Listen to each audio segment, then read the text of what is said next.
I am extremely glad to be here in the official capacity as the Vice Chairman of the National Commission for Minorities, Government of India. My purpose of the visit is generally to interact with the minority community and to formalize policies for redressal of their grievances, to inspect various schemes intended for the minorities, to evaluate the progress of 15-point program, and to interact with the prominent members of the minorities community. मुझे यहाँ आकर बहुत खुशी हो रही है, बहुत गर्व भी मैं महसूस कर रहा हूं कि मैं उस तारीखी जगह पर पहुंचा हूं जो भारतीय संस्कृति, गंगा जमुनी तहजीब, एकता, भाईचारा और प्यार के लिए मशहूर है। नेशनल माइनॉरिटीज कमीशन एक नए आइडिया के साथ, एक नए इनोवेटिव के साथ प्रधानमंत्री नरेंद्र मोदी जी के सबका साथ, सबका विकास और सबके विश्वास को के सपने को साकार करने के लिए दिल्ली से माइनॉरिटीज कमीशन के joint secretary, central work council के मेंबर जनाब हनीफ अली साहब, मैं, मेरे साथ माइनॉरिटी कमीशन की डायरेक्टर और अन्य अधिकारीगण उस विश्वास को अर्जित करने के लिए दिल्ली से 1600 किलोमीटर दूर चलकर आए हैं, जिस विश्वास का कमिटमेंट देश के यशस्वी प्रधानमंत्री नरेंद्र मोदी जी ने किया। इससे पहले कि मैं इस प्रेस कॉन्फ्रेंस की डिटेल आपको बताऊं, मैं सबसे पहले तेलंगाना की आवाम की तरफ से देश के यशस्वी प्रधानमंत्री नरेंद्र मोदी जी और हाई लेवल कमेटी जिसके चेयरमैन भारत सरकार के गृह मंत्री श्री अमित शाह जी थे, जिन्होंने अभी हाल फिलहाल में एक ग्रांट, एडिशनल ग्रांट कुछ 5 स्टेट्स के लिए पास करी है, जिसमें अरुणाचल प्रदेश, आसाम, उड़ीसा, उत्तर प्रदेश, और बहुत खुशी के साथ मैं ये बता रहा हूं कि तेलंगाना भी उन 5 स्टेट्स में है जहां फ्लड्स और लैंडस्लाइड्स के लिए जो 2020 में आए हैं, उसमें तेलंगाना को 245.96 करोड़ रुपए की हिस्सेदारी दी जा रही है। मैं तेलंगाना की आवाम की तरफ से प्राइम मिनिस्टर नरेंद्र मोदी जी का शुक्रगुजार हूं, इस हाई लेवल कमेटी के चेयरमैन भारत सरकार के गृह मंत्री श्री अमित शाह जी का शुक्रगुजार हूं, और इस कोशिशों को आगे बढ़ाने के लिए तेलंगाना से संबंध रखने वाले भारत सरकार के गृह राज्य मंत्री श्री जी किशन रेड्डी जी का भी धन्यवाद करता हूं कि उन्होंने इस मेहनत के साथ यहां पर तेलंगाना को राहत के इस पैकेज में 245.96 करोड़ की हिस्सेदारी का शेयर दिलाया। इसके साथ ही मैं आपको कुछ जानकारियां और भी शेयर करना चाहता हूं।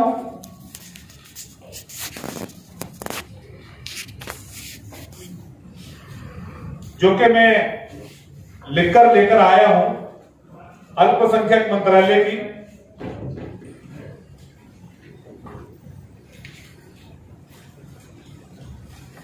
Ministry of Minority Affairs, Government of India has done the following for the welfare of minorities in the Telangana under Prime Minister's जन विकास कार्यक्रम। अल्पसंख्यक कार्य मंत्री, प्रधानमंत्री अल्पसंख्यक कार्य मंत्री श्री मुख्तार अब्बास नकवी जी, प्रधानमंत्री श्री नरेंद्र मोदी जी की अगुवाई में तेलंगाना में सर्वस्पर्शीय और समावेशी तुष्टीकरण के बिना सशक्तिकरण के विकास के लिए इतने समर्पित है कि मैं आपको ये बताना चाह रहा हूं कि अल्पसंख्यक मंत्रालय ने केवल तेलंगाना राज्य के लिए 883 करोड़ रुपए सैंक्शन करे हैं अंडर प्रधानमंत्री जन विकास कार्यक्रम। और बहुत खुशी के साथ मैं तेलंगाना वासियों को ये बता रहा हूं कि श्री मुख्तार अब्बास नकवी जी के मंत्रालय ने, अल्पसंख्यक मंत्रालय ने 263 करोड़ रुपीस उसमें से रिलीज भी कर दिए, जो कि 11 कॉमन सर्विसेज सेंटर के लिए इस्तेमाल किए जाएंगे, जिसको हम सद्भावना मंडप भी बोलते हैं। कॉमन सर्विसेज सेंटर के लिए इस्तेमाल किए जाएंगे, 8 हॉस्टल्स के लिए इस्तेमाल किए जाएंगे, 41 residential schools and 4 schools buildings were sanction for Telangana under प्रधानमंत्री जन विकास कार्यक्रम।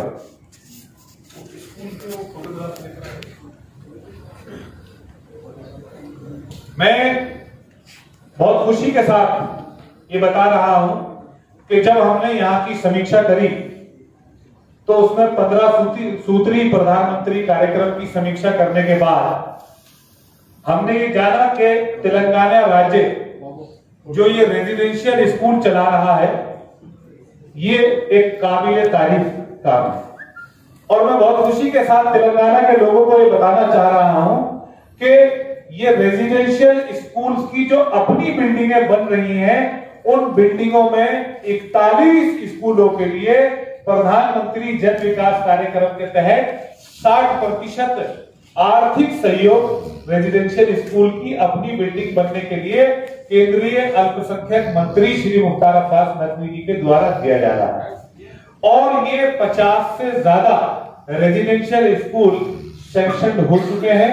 ये मैं कहना भी चाहूंगा कि यहाँ पर जो राज्य की सहायता से जो ये रेजिडेंशियल स्कूल चल रहे हैं, ये बहुत अच्छे स्कूल हैं। मैंने इनमें जाकर विजिट करा और मैंने ये पाया कि वहां पर साफ सफाई का स्तर, वहां पर शिक्षा का स्तर, वहां के टीचर्स का स्टैंडर्ड और वहां के स्टूडेंट्स की स्किल्स डेवलपमेंट पावर को इंप्रूव करने के लिए जिस तरीके का प्रयास किया जा रहा है, उसकी तारीफ करना भी मैं जरूरी समझता।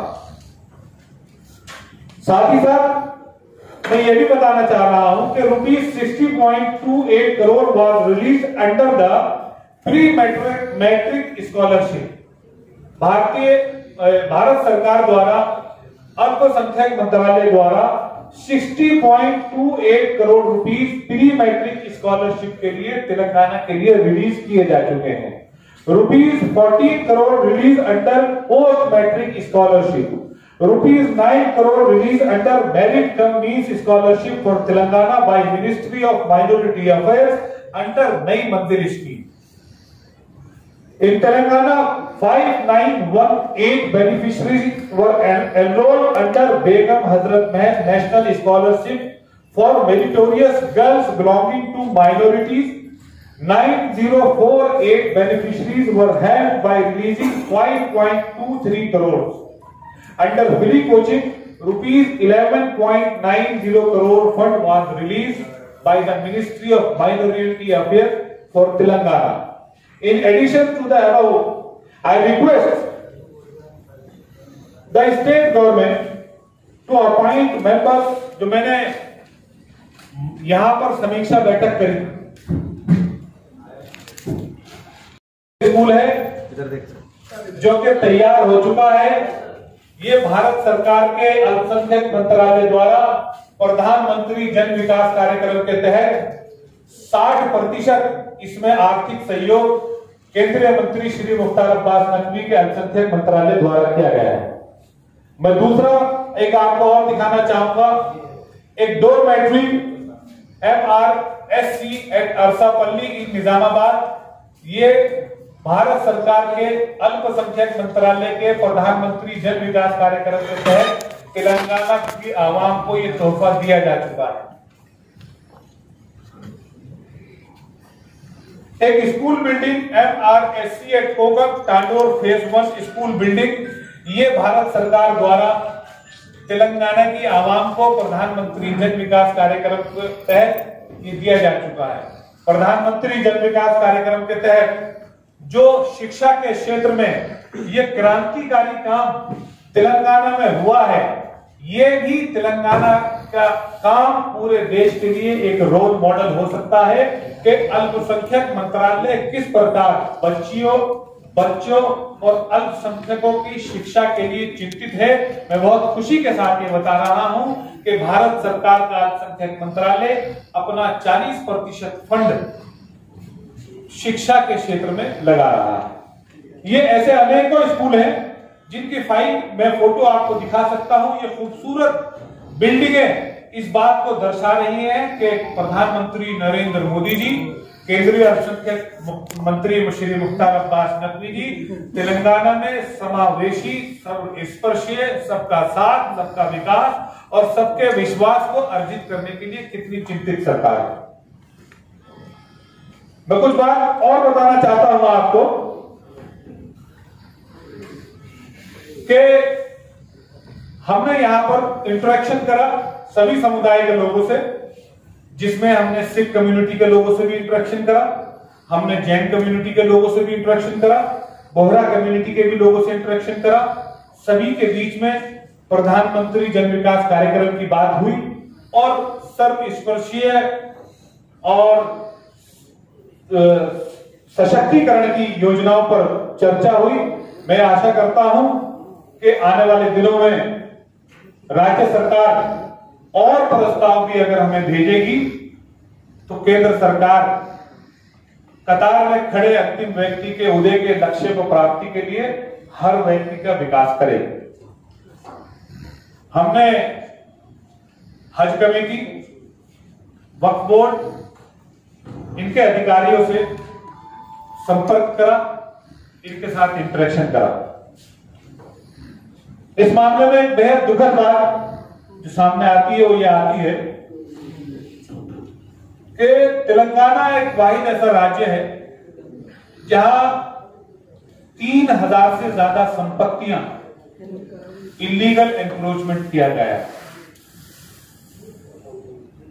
जहां तेलंगाना एक ऐसी जगह है कि अगर यहां की इलीगल एनक्रोचमेंट वक्फ की संपत्तियों से हट जाए तो 5 लाख करोड़ से ज्यादा की संपत्ति अकेले तेलंगाना में। लेकिन यहां पर जो वक्फ बोर्ड की हमारी मीटिंग हुई, उस मीटिंग से ये निकल कर आया कि यहां का वक्फ बोर्ड पिछले 5 साल में न तो इनकम बढ़ा पाया है, अपंग सा हुआ है। उसका बहुत सारे कारण हो सकते हैं। वक्फ बोर्ड की ये डिमांड है कि वक्फ बोर्ड को जुडिशियल पावर दी जाए। वक्फ बोर्ड में कोई परमानेंट सीईओ ना होना भी कारण हो सकता है, और भी बहुत सारे कारण हो सकते हैं। हम ये राज्य सरकार से मांग करेंगे, निवेदन करेंगे, उनको डायरेक्शन देंगे कि राज्य सरकार वक्फ की संपत्तियों पर जो अवैध कब्जे हो रहे हैं, उन अवैध कब्जों को छुड़ाने के लिए तुरंत कोई टास्क फोर्स का गठन करे। मैं सेंट्रल वक्फ काउंसिल को रिकमेंडेशन करूंगा कि पिछले 10 साल में, 6 साल में, 7 साल में वक्फ बोर्ड में जो इलीगल एक्टिविटीज यदि हुई हो तो उनकी जांच हेतु कोई इंक्वायरी कमीशन सेटअप किया जाए और जो कल्प्रिट्स पाए जाए उनके खिलाफ एफआईआर दर्ज करके कानूनी कार्रवाई की जाए। क्योंकि वक्फ संपत्तियों को आजाद कराना, वक्फ संपत्तियों को लैंड माफियाओं से, लैंड ग्रैबर माफियाओं से मुक्त कराना, ये प्रधानमंत्री नरेंद्र मोदी जी का सपना है। अल्पसंख्यक मंत्रालय इस पर बहुत बड़ा काम कर रहा है। अल्पसंख्यक मंत्रालय ने तेलंगाना राज्य को भी फाइनेंशियल मदद करी है, जियो मैपिंग और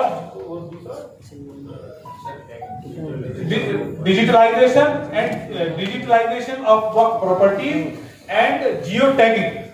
इसके लिए 100% फाइनेंस भारत सरकार का अल्पसंख्यक मंत्रालय कर रहा है और हम आशा करते हैं कि तेलंगाना सरकार इसमें हमारी मदद करेगी और ये बहुत जल्द ये जो वक्फ के जो माफिया हैं, ये किसी भी पार्टी से संबंधित रख सकते हैं।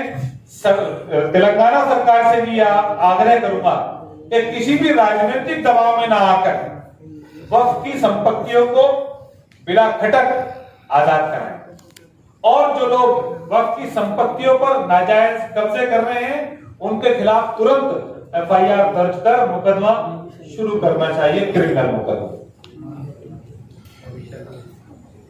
एक और डायरेक्शन हम यहां देना चाहेंगे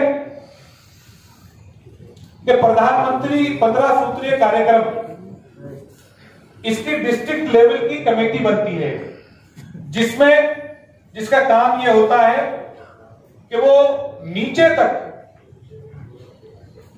अल्पसंख्यक समुदाय की विकास की केंद्र सरकार और राज्य सरकार की योजनाओं को नीचे तक ले जाने का काम करते हैं।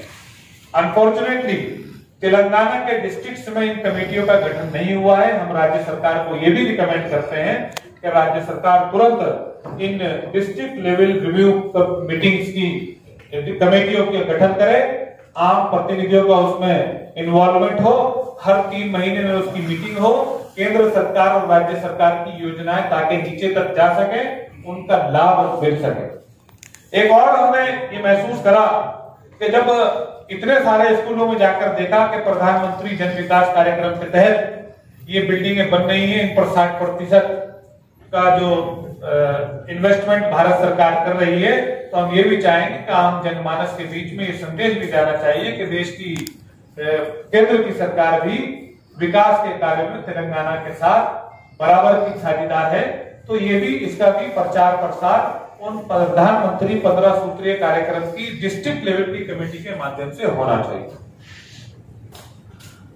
हमने वक्फ बोर्ड की मीटिंग करी और वक्फ बोर्ड को ये डायरेक्शन दी कि नबार्ड को, जो कि अल्पसंख्यक मंत्रालय की एक बिल्डिंग डेवलपमेंट की संस्था है, आप यहां से तेलंगाना से जिस पर इंटरेस्ट फ्री लोन देती है कोई भी बिल्डिंग बनाने के लिए। Incidentally, Secretary NCM is also the CMD of NABARDCO. State Work Board can identify some work property for development by NABARDCO. The residential school for minorities in Telangana can be considered as for developing on work properties. Ministry of Minority Affairs, Government of India has done following for the welfare of minorities Telangana under Prime Minister Jan Vikas कार्यक्रम।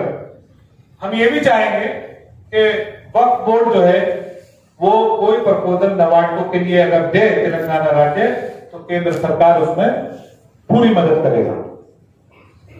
एक और मामला हमारे सुनने में आया जिसमें हम चाहेंगे कि राज्य सरकार तुरंत संज्ञान ले, वो तेलंगाना उर्दू एकेडमी का मामला है। यहाँ के मैंने समाचार पत्रों के माध्यम से ये पढ़ा कि प्रोफेसर ने गंभीर आरोप डायरेक्टर के खिलाफ लगाए हैं, एक महिला प्रोफेसर ने। मैं तेलंगाना राज्य सरकार को ये डायरेक्शन देता हूं और रिकमेंड करेंगे कि उस महिला के आरोपों की जांच होनी चाहिए और यदि कोई कल्प्रिट पाया जाता है तो उसके खिलाफ एक्शन लिया जाए। दूसरे,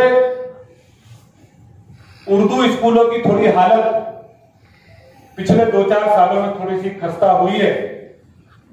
हम ये भी आग्रह करेंगे कि जहां एक तरफ उर्दू पढ़ने वाले वास्तव में खुद कम होते जा रहे हैं, तो स्कूल भी बंद होंगे, लेकिन सरकार को उर्दू मीडियम स्कूल जैसे उर्दू इवनिंग कॉलेज था हिमायत नगर में, oriental art college, Urdu hall Himayat Nagar, जो कि बंद हो गए, सरकार को, तेलंगाना सरकार को इस और ध्यान देने की आवश्यकता है। प्रधानमंत्री नरेंद्र मोदी जी का सबका साथ, सबका विकास और सबका विश्वास का जो सपना है, उस सपने को साकार करने में तेलंगाना राज्य सरकार से भी पूरी मदद की हम उम्मीद करते हैं, अपेक्षा करते हैं। ये जो कॉलेजेस बंद हो गए हैं, सरकार इनके ऊपर पुनः विचार करे। यहाँ के टीचर्स को अलग अलग दूसरे स्कूल्स में ट्रांसफर, कॉलेजेस में ट्रांसफर किया गया। मैं समझता हूं इनको वापस बुलाकर सरकार को कोई स्कीम चलानी चाहिए कि ज्यादा से ज्यादा स्टूडेंट्स यहाँ पढ़ें आकर, और ये उर्दू जो यहाँ की विरासत है, यहाँ की सकाफत है, ये दोबारा जिंदा हो सके। वक्फ बोर्ड के ताल्लुक से जितना मुझे कहना था वो कम है। केवल इतना ही चाहूंगा कि सरकार को तेलंगाना, भारत सरकार तेलंगाना में वक्फ संपत्तियों को बचाने के लिए हर मुमकिन मेहनत कर रही है। जियो टैगिंग, जियो मैपिंग, एक बार वो सब और रिकॉर्ड हो जाए तो उस पर एनक्रोचमेंट होना बंद हो जाएगा। लेकिन राज्य सरकार, लॉ एंड ऑर्डर उसके हाथ में है। राज्य सरकार को चाहिए कि अपने लॉ एंड ऑर्डर का इस्तेमाल करते हुए बिना किसी पॉलिटिकल दबाव के कोई भी व्यक्ति यदि इसमें इन्वॉल्व पाया जाए तो उसके खिलाफ इंक्वायरी करी जाए। यदि सेंट्रल वक्फ काउंसिल को उचित समझेंगे हम तो सीबीआई इंक्वायरी के लिए भी रिकमेंड कर सकते हैं, क्योंकि यहाँ पर हमने प्रोमिनेंट माइनॉरिटी कम्युनिटी के मेंबर्स से जो बातचीत करी, उन्होंने हमसे वक्फ में फैले हुए पर्याप्त भ्रष्टाचार के खिलाफ सीबीआई इंक्वायरी की मांग करी। बहुत बहुत शुक्रिया। दौरा करा और मुझे यहाँ प्रेजेंटेशन मिला है। मैं वक्फ सेंट्रल वक्फ काउंसिल को डायरेक्शन जरूर दूंगा कि यहाँ पर यदि भ्रष्टाचार के कोई सबूत मिलते हैं पहले अपने लेवल पर इंक्वायरी करी जाए, और यदि ऐसा लगता है कि वास्तव में इनमें दम है तो इसमें सीबीआई इंक्वायरी जरूर सेटअप होगी। सर जो है, सर आतिफ साहब, मैं जब आप यहाँ हैदराबाद तशरीफ लाए, इससे पहले मैं अखबार में आपके बारे में, मेरे ब्रदर अली साहब के बारे में पढ़ा तो काफ़ी खुशी हुई कि एक युवा हिंदुस्तान के लिए जनाब आतिफ रशीद साहब के जैसा शख्स यहाँ आ रहा है। तो मुझे महसूस हुआ कि ये हिंदुस्तान बातें कर रहा है। हमने जो भी जर्नलिज्म में सीखा है, वैसे तो मैं बहुत ही छोटा तालिब इल्म हूँ, काफ़ी बड़े एक्सपीरियंस लोग मौजूद है। तो मैं सबसे पहले आपसे इजाज़त ये लूँगा कि दो सेकंड आपके बारे में बोलूँ, आप इजाज़त दीजिए, क्योंकि जब आपके बारे में मैंने जो भी स्टडी की 3-4 दिन से आप तशरीफ लाए हैदराबाद में। एक सेकंड प्लीज, तारीफ नहीं है यहाँ, तारीफ नहीं है, सुनिए, बात तारीफ की नहीं है यहाँ। तो मैं आपसे ये अर्ज कर रहा था कि आप दक्कन की सरजमीन पे तशरीफ लाए और सबसे पहले आपने जुमे की नमाज मक्का मस्जिद में अदा की, ये काबिल तारीफ है। और आपका घराना हाफिज से है, मैं जहाँ तक मेरी जानकारी आप खुद भी हाफिज है और आपकी फैमिली में भी कई हाफिज हैं। तो मैं आपका जितना भी आपने अभी वक्फ बोर्ड के बारे में और यहाँ की माइनॉरिटी के बारे में जो कहा, तो उसमें मेरे जो पॉइंट्स है सिमिलर है। मैं अब यहाँ से आप पहली शुरुआत करता हूँ कि digitalise of complete Waqf record लगभग मुकम्मल हो गया है। हाँ, जो हमारे यहाँ तेलंगाना में संस्था की मदद से 5 साल में मेट्रो लाइन बन सकती है और 4 साल में एयरपोर्ट इंटरनेशनल तैयार होता है और 72 साल में वक्फ बोर्ड का प्रॉपर्टी डिजिटल नहीं होता है। देखिए मैं एक सेकंड प्लीज कंक्लूड बहुत इंपॉर्टेंट है। सुनिए ना, आपका क्वेश्चन क्या है? क्वेश्चन बताइए ना। क्वेश्चन यही है कि मेरा डिजिटलाइज के लिए जितनी प्रॉपर्टी जो आपके प्रेजेंट गवर्नमेंट कर रही है उसको बहुत ही जल्द, यहाँ अधिकार आपके साथ बैठे, बहुत ही जल्द से जल्द इसको कंप्लीट कर दिया जाए। और देखिए सेकंड जो मेरा है, यहाँ की जो तेलंगाना गवर्नमेंट का है वो आज भी किराएदार पे डिजिटलाइज मशीन से नहीं बल्कि जो है रिसिप्ट पे किराया लेती है, जिसमें बहुत बड़ा करप्शन हो सकता है, हो रहा है। इसको भी यहाँ तक के देखिए, आप मंगने वाला भी डिजिटलाइज मशीन से मांगता है, लेकिन आज तक 72 साल हो गए। ये भाई मैं आपकी बात समझ गया, मैं बुलेट पॉइंट बता रहा हूँ। बिल्कुल, जियो मैपिंग, जियो टैगिंग जी, और जीपीएस मैपिंग जी, और वक्फ प्रॉपर्टीज का डिजिटलाइजेशन, इसके लिए भारत सरकार पैसे दे रही है, 100% पैसे दे रही है। अब ये राज्य सरकार की जिम्मेदारी है कि इसको यथाशीघ्र कंप्लीट करें। हम डायरेक्शन देते हैं कि यथाशीघ्र तेलंगाना सरकार इसमें इंटरफेयर करे और इसको करे। दूसरे सुन लीजिए ना, अब आप माइक छोड़ दीजिए, बस मैं आपके सारे सवालों के जवाब दे रहा हूँ, ठीक है ना। दूसरे, वक्फ प्रॉपर्टीज पर इलीगल एनक्रोचमेंट यदि यहाँ पर बढ़ रहा है, 3000 से ज्यादा वक्फ प्रॉपर्टीज पर इलीगल कब्जा है, तुरंत उन पर एफआईआर दर्ज होकर क्रिमिनल मुकदमा दर्ज होना चाहिए, ये हमारी मांग। तीसरे, यहाँ आप प्रोमिनेंट मेंबर्स के साथ इंटरेक्शन में हमको ये बात जानकारी में आई है कि यहाँ पर हमसे बहुत सारे लोगों ने ये आग्रह करा है कि वक्फ बोर्ड में तेलंगाना में फैले हुए पर्याप्त भ्रष्टाचार के खिलाफ सीबीआई इंक्वायरी होनी चाहिए। हम दिल्ली जाकर इस पर विचार करेंगे, जरूर रिकमेंड करेंगे यदि हमें आवश्यकता लगे। चौथी बात, वक्फ संपत्तियों को लेकर तेलंगाना राज्य को किसी भी राजनीतिक पार्टी के दबाव में रहने की आवश्यकता नहीं है, एक्शन खुद कर लेना चाहिए। वक्फ बोर्ड में परमानेंट सीईओ का अपॉइंटमेंट होना चाहिए। ये हम तेलंगाना सरकार से आग्रह करते हैं, उनसे रिक्वेस्ट करते हैं कि वो यहाँ पर तुरंत वक्फ संपत्तियों को बचाने के लिए परमानेंट सीईओ का अपॉइंटमेंट करें। ये वक्फ से संबंधित हमारी रिकमेंडेशन है स्टेट गवर्नमेंट को। सेंट्रल गवर्नमेंट का जो कंसर्न है, सेंट्रल गवर्नमेंट अपना काम इसमें कर रहा है। ऐसे ही मैं ये बता देना चाहता हूं कि जो फ्लड रिलीफ के लिए ये जानकारी मैं यहाँ पर साझा कर रहा हूं। अभी अमित शाह जी ने जो घोषणा करी है उसमें 245.96 crore thanks from Telangana to the union home minister Amit Shah ji, prime minister Narendra Modi ji and G Kishan Reddy ji. और मैं आपको बुलेट पॉइंट्स बता देता हूं कि ₹883 crore was sanctioned under PMJDK and 263 crores were released so far। ये बुलेट पॉइंट आप समझ लीजिए कि अल्पसंख्यक मंत्रालय ने प्रधानमंत्री जन विकास कार्यक्रम के तहत 883 करोड़ रुपए यहाँ के लिए पास करे हैं तेलंगाना के लिए, जिसमें से 263 करोड़ रिलीज कर दिए हैं। 11 कॉमन सर्विसेज सेंटर बनेंगे, जिसमें से 8 हॉस्टल बनेंगे, 41 रेजिडेंशियल स्कूल बनेंगे, 4 स्कूल बिल्डिंग बनेगी जो कि इस पीएमजीडीके के माध्यम से अप्रूव हो चुके हैं।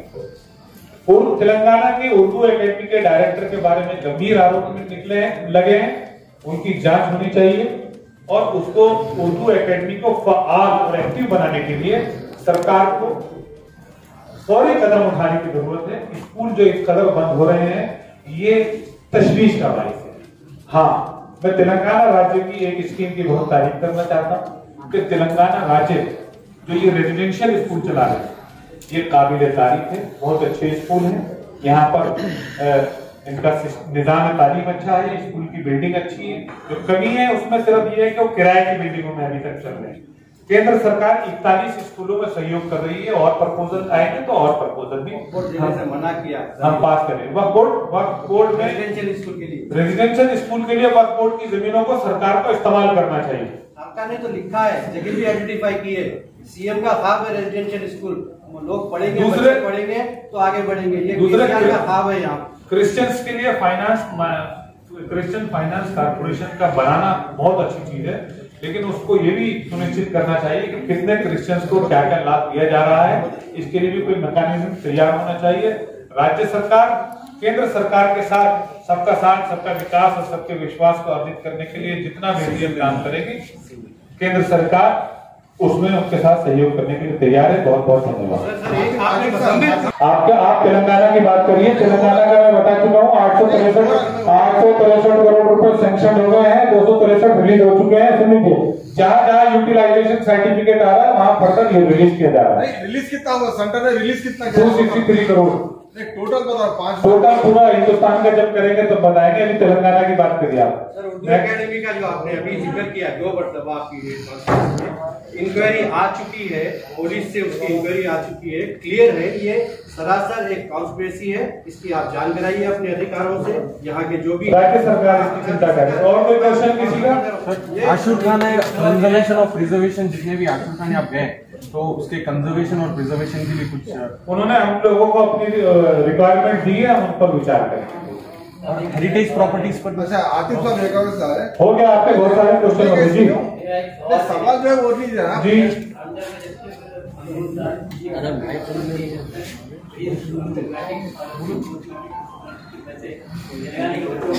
हाँ,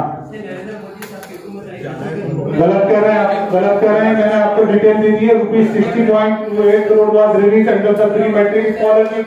सुन लीजिए ना, सुन लीजिए, सुनिए, पूरा रिकॉर्ड दे रहा हूँ आपको एक साल का। ₹60.28 crore was release under the pre matric scholarship, ₹14 crore release under post matric scholarship, ₹9 crore release under matric cum means scholarship for Telangana by ministry of minority affairs under Nai Manzil scheme in Telangana. 5918 beneficiaries were enrolled and under Begum Hazrat Mahal National Scholarship Scheme for meritorious girls belonging to minorities 9048 these beneficiaries were helped by releasing 5.23 crore. Under free coaching, rupees 11.90 crore fund was released in addition to the above. और बताइए. Okay, thank you all. Thank you very much.